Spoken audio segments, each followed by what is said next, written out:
your herbal relief today at emeraldsunfarms.com.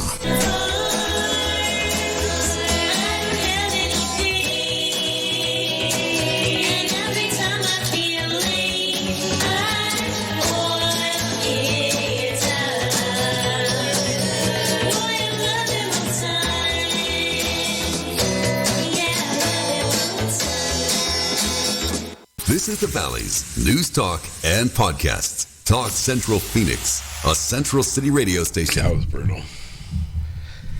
Hello, everybody. Welcome in. It's Jeff Rich, live from Phoenix. The venue is Central City Radio. As always, I have a guest, and let's be frank, folks, it's been kind of a rough week or so here. Cardinals had a marquee game on Thursday night. They did all the things that they had to do to win, except turn around and catch the damn ball. The Sun Devils just... I don't know if anybody told them that it wasn't a 7:30 kickoff, but noon kickoff, and Washington State was awake, and they were present at Sun Devil Stadium on Saturday. Hard to believe you get so many from Pullman and the eastern part of Washington there, and then you got a Suns victory, and it looked for a while there on Sunday morning like the Yotes were going to get one. Finally, and ironically, it would have been against the best team in all of hockey. This has been a rough trip. They've had to play the two undefeated teams in hockey on this East Coast stretch. Maybe they come back and, you know, they haven't seen, Jared, Western Conference or anything other than their division in hockey. So this year they're seeing the Eastern Conference, and Tampa Bay let them know who they are. By the way, this is my guest, Jared Mccawley, a.k.a. Mac. You know him on Twitter as the AZ Sports Fiend. No D. I probably ran out of characters there. No, I just kind of mix it up a little bit. I don't like to always go with the flow, but I appreciate you having me on. And, yeah, it's been a rough week, no doubt, but... You know, I'm looking forward to being on here and talking a little bit of AZ Sports with you. All right, let me introduce you a little bit better. He's the king of Arizona sports. No. Yeah, there's people that have their little niches, but as far as all five teams, and, you know, no disrespect to GCU, but it's ASU, it's the Suns, the Yotes, the D-backs, and the Cardinals when you're talking about the sports that, you know, really hit with everybody. You know, there's people that are into high school sports, and there's people that are into all of the college athletics. I kind of limit it to football and basketball, though I do like getting over to Phoenix Community and catching the games. But you just have such a passion for every team. You know, the team that's playing is the team that you're supporting, as long as it's got a local connection for you. Yeah, you know, born and raised here in Arizona, we're, you know, kind of a dying breed, it seems like, but. I know me and you have tried to get together in the past, and, you know, kind of hasn't been able to work out, but I'm glad to be here. But, yeah, you know, we're still going to be repping the teams. I'm wearing an ASU shirt right now. You got your ASU hat on, you know, so we're not going anywhere. It was a tough game yesterday, but what can you do? You just got to lick your wounds and get back at it. So, final from Sun Devil Stadium yesterday, 34-21, really not all that close. I mean, this game was 28-0 before it even started. Yeah, I mean, when you have 5 turnovers, you know, you lose a turnover battle 5-1. You know, you're not going to win many games. I don't care what sport you're in, anyways. And then once again, penalties again, just inopportune times. It felt like, and so yeah, it's been a rough one, and a lot of chatter about Herm and what direction the university is going to go with the program. So it's, you know, we've got an eventful few more weeks here before the season winds down, and we'll see what happened in the off season and whatnot. But yeah, you know, you just got to move on. And next week we got USC, and I just saw today that we're opening the line favored by 10 points against USC. Favored. Yeah, so make sure you're hitting that USC plus 10 right there, because that's I mean, USC struggled against U of A. I did watch a little bit of that. Now, I was completely fried from being down there for the tailgate. Shout out to the Crafty Devils. That's the only way to watch U of A, though, completely fried, right? Oh, yeah. You know, flip it over. Yeah, World Series game, I had Ohio State, Penn State on. The Pac-12 games were just dreadful. I didn't catch... I didn't catch many of them, but I did catch USC, and even in defeating the U of them, they did not perform very well at all. U of A, if anything, looked impressive in that game, and USC had the tall task of allowing them to do that. Yeah, that's USC's come a long way. They've fallen a long way, and so I'm looking forward to next week. We need to get back at it. Everything we still want. If we win out, we can still.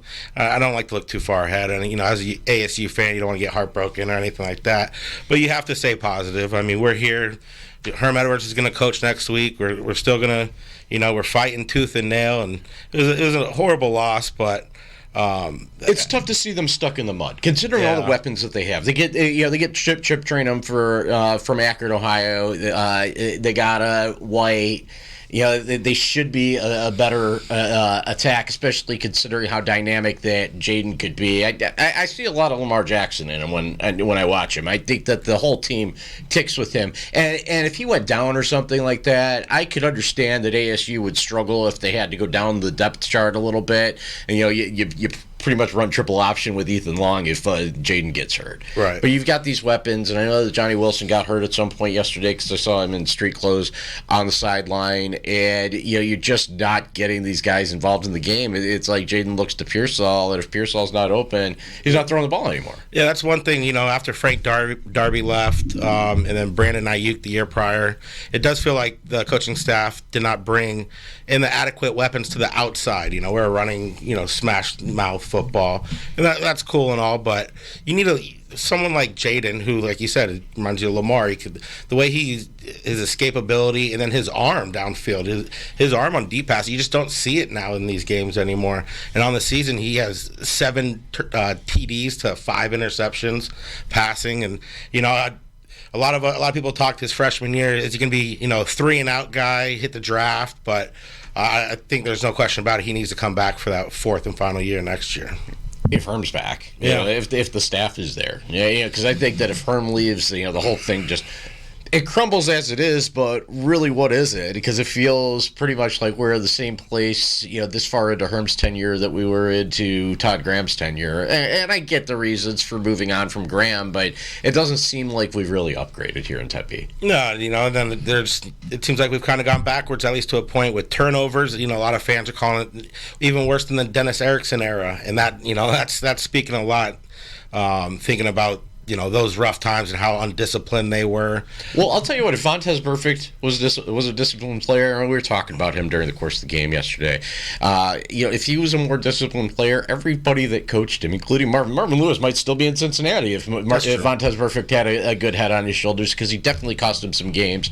I notably remember Burfict costing them the Georgia game on the road that he put them right in. He put them in with his heroic play. He was getting Ray Lewis comparisons, especially from Dennis Erickson, where it's relevant because he coached Ray down there in Miami. But when you have those players that can't keep themselves together, and even in the first couple games this year against the FCS team to open the season, they committed so many penalties. The first quarter took 75 minutes.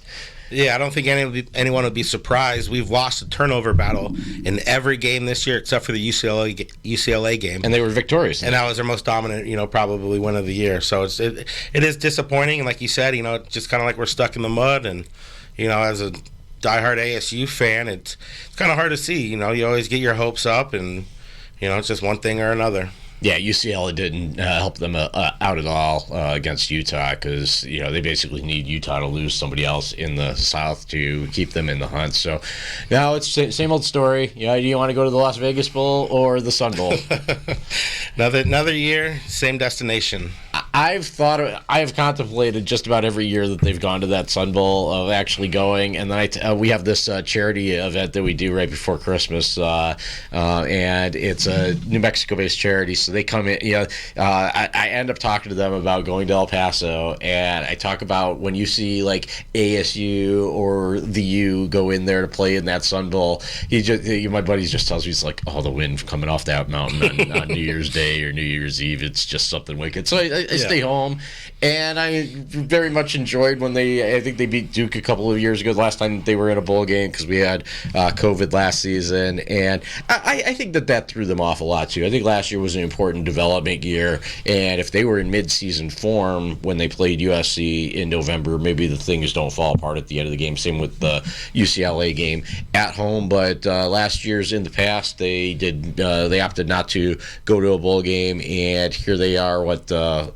5-3 now on the season. First loss outside of the state of Utah was Saturday against Washington State. Yeah, that's crazy to think. Yeah, I mean, losing to BYU and Utah's nothing to really get too discouraged about. But sooner or later, you're gonna have to go on that state and win a big game. It sucks that it's coming down to another season where it's like, all right, well, you just better beat U of A. I mean, if we win out, but that was the salvaging factor to last year. Despite the first two games that were disappointing, nobody cared about the Oregon State game. But you put 70 on. What are you going to do this year? Yeah, and with that team, I mean, U of A is still fighting. They're not getting blown out every game, but. That's a game that ASU needs to go down there and obviously dominate. Well, it's going to be up here this year, but need to go into it and dominate and make sure the recruits know who still owns the state at least. Speaking of BYU, did you catch their game with Virginia last night? I did not, no. 66-49. I mean, this game was just ridiculous. I think 35-31, 38-35 at halftime, something like that. And, BYU's lost a couple games, so they're not the conversation of them winning or losing isn't relevant to the whole picture anymore. But what I thought was amazing is I looked at that Virginia game. It was like Bronco Mendenhall going back out there. That might be a game that they lose, but they've already tripped up against Boise State and Baylor, so they're out of that group of five conversation, especially considering the fact that Cincinnati, who hasn't really had many watchable games, even though they're all on ESPN, they're sitting there potentially I believe that they're in the top four. Yeah, last time I looked, they were number 2 heading into yesterday. That's insane. So you could have two SEC teams because nobody's going to disrespect Alabama's loss if they play competitively or even beat Georgia in the SEC championship, which leaves me to wonder is there anybody from the Pac-12 that's going to represent in that playoff? Absolutely not. Another year without a Pac-12 team, and the league is just known for cannibalizing itself, and it's done that once again this year, sadly. Yeah. What do they have? Oregon in the championship game the first year, and then Washington a couple years later, and they didn't make it out of the first round. No. So, and that's been the Pac-12 showing. Maybe they were protected a little bit by the BCS and by the setup that they had previously to the BCS. I do miss seeing the true Big Ten champion playing the true Pac-10 champion on New Year's Day, but with the money that's created by the structure of the playoff and even the BCS before it kind of leaves out the little guy. It doesn't give a shit about being fair. Yeah. Pac-12 is kind of in a disarray. We'll see where they go. They got the new commissioner, and that's not a job that I don't envy other than the paycheck. It's a tough way to go. They got to find a way to keep the best recruits here on the West Coast and build up a couple of these programs, because even the mighty USC, like we talked about, they're nowhere where they used to be back into the Pete Carroll days. Well, I think it's spread out now. I think that Boise's going into LA. I think that ASU's going into LA. Obviously, Oregon's been going in there since Mike Bellotti was there, and Washington State's following the model. It's, you used to have to get creative out here because there's less people out here. You used to have to go into Texas, into Florida, Alabama, Louisiana, and I don't think people are finally moving out here and staying out here. Mm-hmm. You're a native, you become an adult, and you're surrounded by transplants, and it's like, where the fuck did they all go? I went to high school with you. You didn't have any prospects anywhere else because you were born here like me, but why are 3 of my neighbors from Chicago and the other 3 from Texas? Yeah, that's just something we always have to deal with. And then, even just looking at the Cardinals-Packers game this week, how many Packers fans were in attendance? And those aren't necessarily Green Bay fans flying out here. It's Green Bay fans who live out here. Who settled out here. Yeah, so, we see it pretty much in every sport.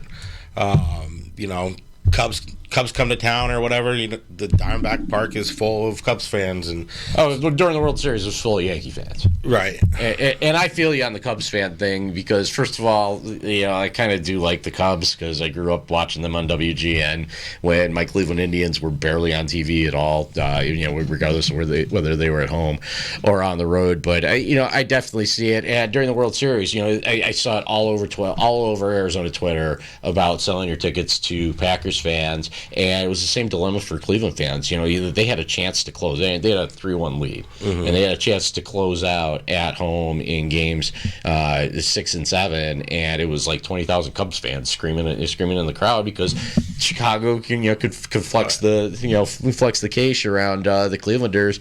And if you had season tickets, you figure you pay maybe $7,000 for season tickets to see the Cleveland Indians, and suddenly you're getting $15,000 offers on one game, on Game 6, or on one game on Game 7. I can't begrudge people trying to make their money. It's kind of like catching the home runs, or even the Tom Brady touchdown ball where the guy supposedly lost a lot of money, but he did a cool thing, and the Bucks did a cool thing for him back, and it didn't have to be this legal suit. Yeah. Yeah, I mean, as someone who used to have season tickets to the Cardinals out here during their Super Bowl run, that was even an issue out here when the stadium first got built, with just so many opposing teams' fans coming in, and then you'd have one of the big market teams come, and you notice, oh, that season ticket holder's not here. Why is there opposing fans sitting there, and this and that, and like you said, like if you're gonna make your whole money back, like it's hard to begrudge someone, but it's just kind of I think the market we're kind of in, especially in Arizona, just so many transplants, and there's only a couple generations that have been here. The Suns have been here for 50 years. Cardinals have been here just over 30. Coyotes, Diamondbacks, basically, 20, 25 years. So you just got to build it up. You got to, bring a consistent winner each and every year or close to it. And right now, the Cardinals and Suns are doing a pretty good job. Coyotes and D-backs are on a whole different planet right now. But, it's... Let's talk about them a little bit. And I definitely want to keep talking about the Cardinals with you. But the Coyotes, I mean, my story of how I became a Coyotes fan, I moved out here in 2001. So I think they were still in the playoffs in 2002. They had the last whiteout at AWA there. And then in 2003, they began the season at AWA. And then a couple weeks before Christmas, they moved out to the Glendale Arena, and in that time between opening night and Glendale opening, I ended up just by happenstance becoming really good friends with the guy that drove the Zamboni for the Coyotes, at both venues.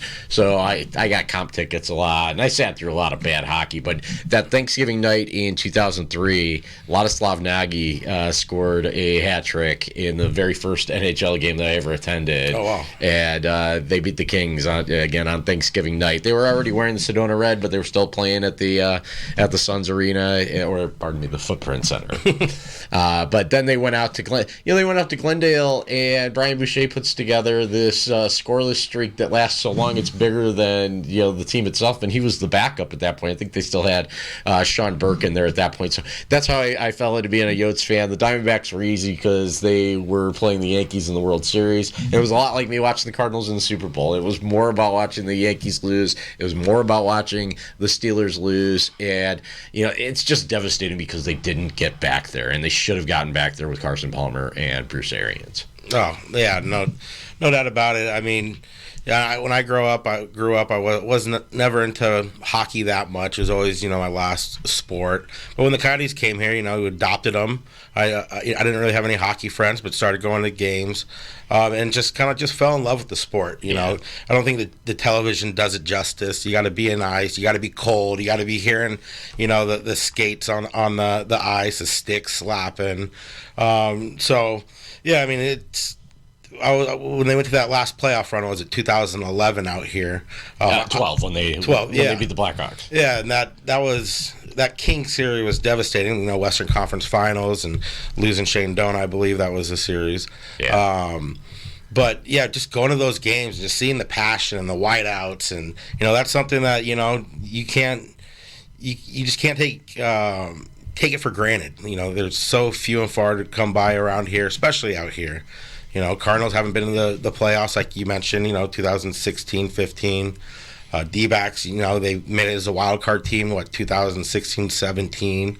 That was a fun wild card game. I went to that game against the Rockies. Yeah, and then, Suns take that, 10 years off from making the playoffs, and last season was just a joyride, something that... It was magical. It really awesome. was. It was the cure. And of course, it's a heartbreak the way it ends, It's like, as an Arizona sports fan, it's like, okay, you're up 2-0 in this series in the finals, and then we lose 4 straight for the first time all season last year to end the year. So that it's definitely a heartbreak hotel around here, and I really wanted Al McCoy almost more so than anybody to finally get that ring, and to be so close is a gut punch, and now, well, I think the window's still open. Oh, yeah, with how young everyone is. I agree as well. And we added some more depth.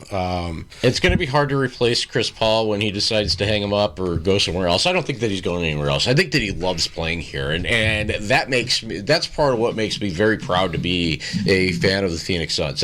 And you have to take it a little further. I talk about how I'm from Cleveland and, some, allegiances die hard.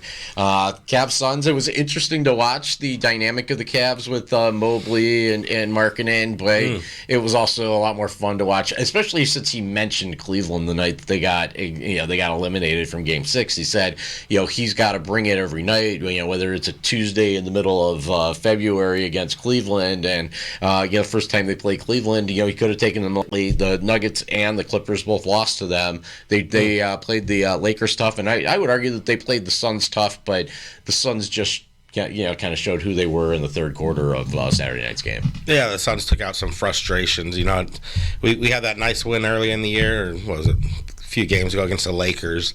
We all got kind of high and mighty off of that, and then to come back out, and we've seen some lackadaisical efforts, it feels like, but also have to take in consideration this is probably, I believe, the shortest offseason in pro sports history between any teams. Right. From the end of basically July to middle of October. The Suns logged a lot of minutes, and sure, there are a lot of young guys on the team, but you have Devin Booker, who then went to the Olympics, who then got COVID right before the season started. So it's kind of taken him a little bit to gel. I don't think he's had a game yet where he's scored 50% or better from the field. So I think the Suns' best days are definitely ahead, and like you said, the window's definitely still open. Yeah, I agree. I haven't seen much from JaVale McGee, but the depth problems that they have behind Ayton at center, Dario's just not in the picture because of the injury. Frank is what he is. So to bring in JaVale McGee, I'm going to miss Torrey Craig. I'm going to miss Javon Carter, but just for sentimental reasons. When I tell you who my favorite Suns are, you might crack up a little bit. I would say that Mikal Bridges and Cam Johnson coming off the bench. I like everybody. I definitely like everybody on the team. I'm very happy for Ayton. I thought that he earned his bag in the playoffs. Of course, Robert Sarver disagrees with me, and he wins that vote 1-0 over me. Right. I think a lot of fans agree with you when you come out and you basically shut down the MVP like he did to Jokic when we swept the Nuggets, and then. Sure, he got had a little bit against Giannis, but that's the best player basically in the world right there. And for Ayton to be 22 years old, and really we wouldn't have been to the finals without him. And he did deserve that bag, I feel like, as well. But we still have his rights next offseason. If someone wants to sign him, we can, match that restricted free agency. You can let the rest of the association do the negotiating for the Suns. Yeah, basically. And, Ayton's still a young guy. He's still, I feel like, still finding himself as a player. And I don't know if it's whether they didn't feel comfortable giving him $200 million, young guy who, let's be real, he got suspended for PEDs or whatever that was, diluted. And that cost them the playoffs. Yeah, and then he also missed a game in the bubble because he missed testing. So he's done some things where I could see why you'd be hesitant, but with that playoff showing that he had, it just shows how valuable he can be. And, he still has a lot of room for growth, which is exciting, and hopefully he's a Sun for a very long time. And there are no problem children in the locker room. And I think that if you look at the personnel problems that they've had in the hiatus between playoff appearances, you consider the Morris brothers, you can Eric Bledsoe not wanting to be there, Brandon Knight maybe did not putting in a full effort. And I'm sure that there are guys that didn't go to Kansas or Kentucky that I could pick on as well, because I didn't pick on Josh Jackson, who, right. Markelle Fultz was a bust in that draft. Tatum ended up being awesome, and obviously Jackson comes up way short. Like all of the Suns' lottery picks, but I kind of knew when they won that lottery in 2018 that their draft woes were over. It was a big signal. Now, if we can get the Yotes to pull that number 1 belt next year, oh man, because they're certainly going to have one of the worst 3 records. I don't know when they're going to win a game. I figure it's going to come at home at some point before it happens on the road. Yeah, I think they have the Anaheim Ducks Friday night. That's kind of the one I think I'm circling right there, because they fought hard on this road trip like we talked about, but when you're going up against Tampa and then you're going up against Ovechkin and the Caps, and then earlier today facing the undefeated team, so that's a tough road right there. But they fought. They're still fighting. They're undermanned. They're don't have great goaltending. They don't have great goaltending today. Yeah. Well, and they I would say that Ranta is not a first division starter, if you'll tolerate the English soccer talk, but I think that he was definitely servable. Darcy Kemper is probably going to win the Avalanche the Stanley Cup, and I'm going to be sick to see it. Right. Yeah, the thing with Ranta, he can just never seem to stay healthy. Yeah. And it's, I always wish him the best. He's a heck of a goaltender out there. But yeah, when you trade him and then you trade Kemper, and then you bring in like a journeyman who they had starting, was that Carter Hutton or whatnot, and he's just been getting blasted out there, and now he's got a lower body injury. Well, they don't have the defenseman. I mean, I know that OEL wasn't worth paying, and Yelmerson, you had to move on from all that, and they're trying to get on the ground floor. They've got new management, so they have this new excuse for not being competitive. And I had Bruce Jacobs in here a couple weeks ago, and he talks about how you never hear management talking about winning. It's always about the arena,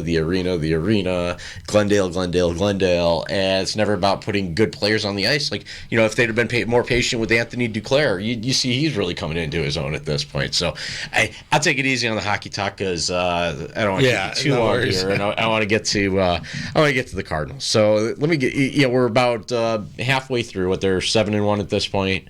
Yep. So Kyler's grade for the year, he's MVP level. I concede that that's an A, if not an A plus, from the quarterback group. And I think that it was very critical. If you take any silver lining out of the loss, you look at the way that they drove 99 yards down the field and potentially put the best team in the NFC that's not them away. And it's just shit luck for AJ Green to not realize what was going on in the play. And you could put it on Rondale Moore for giving them 3 points on the punt muff too, because there is no excuse for being anywhere near a ball that you don't intend to catch in the NFL. When I played football, and it's been 25 years since high school for me, it was poison. You stay away from the ball, and you got these guys that just want to play fucking hero ball that will pick anything up that they think that is in play for them.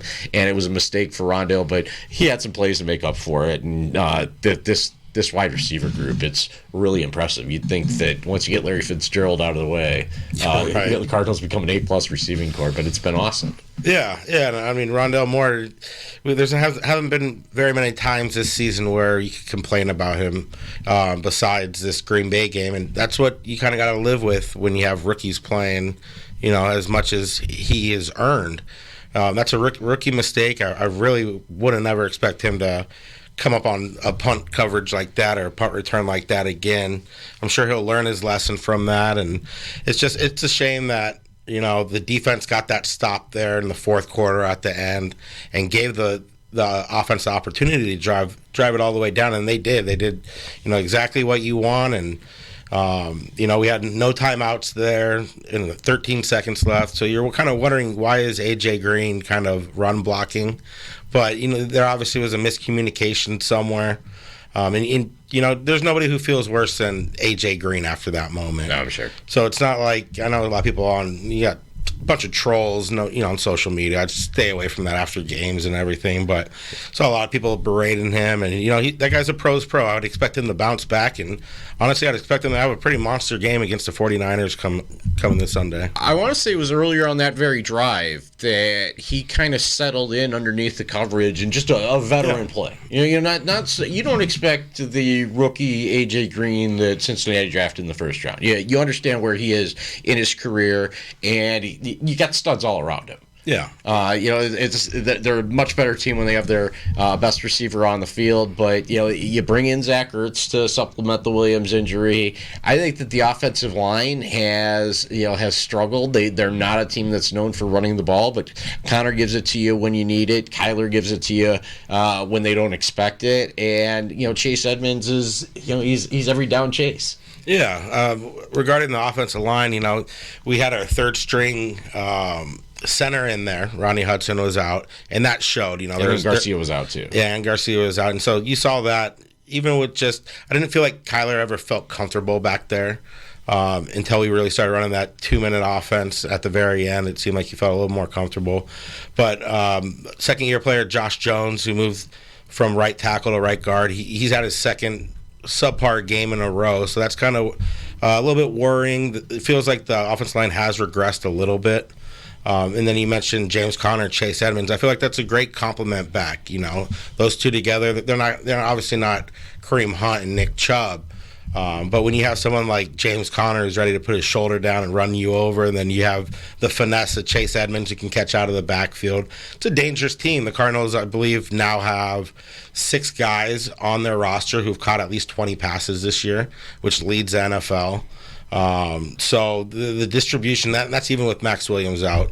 But the distribution alone, it makes the Cardinals hard to cover, and Cliff Kingsbury has a ton of weapons, but you got to give your hats off to Cliff Kingsbury. He's been kind of embattled through fan bases, through experts, on television who, thought a college head coach coming into the league, a failed college head coach coming into the league, was just kind of a slap in the face to a lot of the assistant guys who've been, in the NFL for decades or whatnot. But Cliff has come in and he's built a great culture. I don't think that's something that a lot of people talk about. He's a players coach through and through, and it's showing. And the guys will run through the wall for him. And there's really no bad apples inside the locker room. So it's one loss, sure. We have an extra long break, the 10-day break. Lick your wounds, get back at it. You're facing a 49ers team, and then you can get it rolling again. Yeah, I agree. Look, one major criticism of Cliff this year, it's the Prater field goal attempt right before the half at Jacksonville. But in the grand scheme of things, if that's all I can say about Cliff Kingsbury and trying to pick him apart, I'm really nitpicking. So I think that we'll see how the Cardinals respond to losing, because it's when you're faced with adversity that the great ones step up and the frauds kind of fade away. And there's no question the Cardinals are contenders. You look at all the one-loss teams in the NFC. I think they're right there with Green Bay. I think the Dallas, we'll see what they do on Sunday Night Football here against Minnesota, but I think the Dallas is definitely beatable. I don't think that the NFC East is that much better than it was a year ago, but obviously, if you have a healthy Dak Prescott, and I'm not saying that they do, I'm just saying that at this point, if he can continue to be healthy, he's going to stay in the MVP conversation because of the team that he plays for. We're recording, I believe, during the game right now, but I believe he was ruled out tonight, too. Was he? Okay. Yeah, Dak Prescott. So, what was that? Cooper Rush? Leave them with Cooper Rush against the Vikings? Oh, man, we'll have to look that up real quick. But Are you a fantasy football player? Yeah. See, fantasy football play. I haven't played in many years, but fantasy football players tend to know the depth charts. When I do a live show on Sirius XM during the week, and I'm sitting there with my laptop pulling up all ads and looking at depth charts, so that when somebody comes up injured, it looks like so and so is going to go. I know it off the top of my fucking head, but I really don't. But you're right though. The NFC is probably the better division of the conference of the two. Yeah. But as you saw today, the Chiefs. I mean, the Chiefs will see them on Monday Night Football. And they're in a must-win game against the Giants, and I don't know that I'd put my money on the Chiefs. Right. It's crazy how the NFL goes. Yeah, and even today you have the Bengals, who are crazy to think the Bengals are the number one seed in the AFC coming into today. They go out and lose to the Jets. And the Jets' only 2 wins this year are the Bengals and the Titans. And the Titans are 6-2 right now as well. So it's just kind of, you're 7-1. I still think the number one team probably is the Buccaneers. You can't. Did you see the end of their game against the Saints? I did not. No, did they end up losing? The Saints ended up putting them away. They kicked a field goal late with Trevor Siemian leading the charge, because it looks like Jameis is out. I saw that maybe for a couple weeks, and they picked off Brady and took it to the house. So they ended up. When I was watching the game earlier, Brady had a couple picks, but at the end of the day, when it comes down to the playoffs, I think the team that you probably don't want to face in the NFC will probably be Brady. He's just got that pedigree. But I don't think you can overlook the Cardinals. There are a lot of lot of fans out there, a lot of people out there who don't believe in the Cardinals, and that's fine. How would you sell the Cardinals to the non-believers? I mean, not that you give a shit about them, but like, how would you sell the Cardinals just to be, just being completely objective? I would just ask, what is our weakest point on the team? What would you say is the weakest point? And if someone's like, oh, the offensive line, then he could point to, well, we'll be getting our all-pro center Rodney Hudson back. I feel like our tackles have been both pretty good. And then he could maybe point to missing J.J. Watt, who might miss for the rest of the year. And it's interesting to think that with the trade deadline already on the horizon now, it's Tuesday, I believe there's a trade deadline. It's curious to see what Steve Keim's going to do, and I don't think Steve Keim's just going to sit on his hands and not do anything. I know people talk about the cap restraints that the Cardinals have, but Geno Atkins is out there. Yeah. I mean, you don't even have to trade for him. He's just out there, and there's going to be plenty of teams looking to dump salary that, like the 17-game season. They're like, this year ain't it for us. So the moves are going to be out there. Yeah. It's just, are you going to execute, or are you going to sit on your hands? Yeah, and then looking at it like the defense point of view, Cardinals have been giving up a lot of yards on the ground, but once they get backed up in the red zone, they've been one of the best defenses in the league for not allowing rushing touchdowns, and they're one of the better teams throughout inside both of the 20s in pass coverage. So you put those two together, there's a reason why the Cardinals entered this week as the number one points per game defense in the league, like at 16.2 points per game. And it's not just one guy. You can't just be like, okay, well, it's Chandler Jones. When Chandler Jones cools off, you better watch out. Yeah, Chandler Jones had 5 sacks week 1, and he's been basically silent. Our cornerbacks are young. Byron Murphy's in his 3rd year. Robert Alford, who should be in the running for comeback player of the year, missed the last 2 seasons. He's having a Pro Bowl level season, and then you have Marco Wilson, another rookie cornerback. So you have it all back there, I believe. And Budda Baker's one of the best in the league. Jalen Thompson next to him. And then you have the young linebackers, Isaiah Simmons. There's not many guys in the league with as much upside as I believe he does, and he's still only in the 2nd year. So there's a lot of upside, a lot of promise all throughout the roster. But I would just ask anyone, if you think the Cardinals are fake, where's their biggest weakness? Let's start there. And you're nitpicking. Yeah, it's like the stupid field goal. Mm-hmm. You're nitpicking. Did they win the game? And there's a lot less criticism that come from the wins. Kyler, the AJ turns around and catches that pass. Cardinals win, 28-24 probably. And we're not looking at, the Cardinals can't afford to play without J.J. Watt. They need him in the middle. Having Zach Allen back after after watching what Cleveland was able to do on the ground, even though you kicked their asses, you could tell the pieces that are missing, and you could tell the pieces that are ready to go. And I really like what Simmons is able to do. I know a lot of people poo-pooed on the Zaven Collins pick, but he's done pretty well. And he's got Jordan Hicks. He's going to replace Jordan Hicks, unfortunately, but to learn under him and to start next to him, I think that's a major asset. And that's something that I liked from the Arians era, was that he kept guys around maybe a year longer to bring the younger guys along, and the Cardinals have a very bright future. Jared Mccawley, it's been a pleasure. Follow him on Twitter at AZSportsFien, F-I-E-N. And anything else you want to pimp? You're an entrepreneur here in the Valley. What do you got going on there? So we own a little family T-shirt business. If anyone's looking to get silk screening done, feel free to contact us. We're just on Facebook or Yelp, Google Ads or whatnot. It's Maverick Screen Printing. If you know anybody in need for T-shirts, come holler. And if you're looking for any Cardinals content, listen to our podcast. It's Redbird Red Zone Podcast. On Twitter, that's RBR Podcast.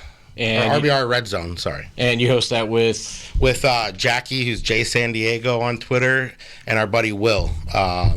So if you guys are looking for any shirts or Cardinals podcasts, I'm your guy. All right. Again, it's been a pleasure, Jared. We'll have to do this again sometime. Thanks a lot. Thank you, sir. Appreciate it. There, he's still rolling here, and it's on Facebook Live, so cool. Step out. Oh, that went quick. Yeah, it always does.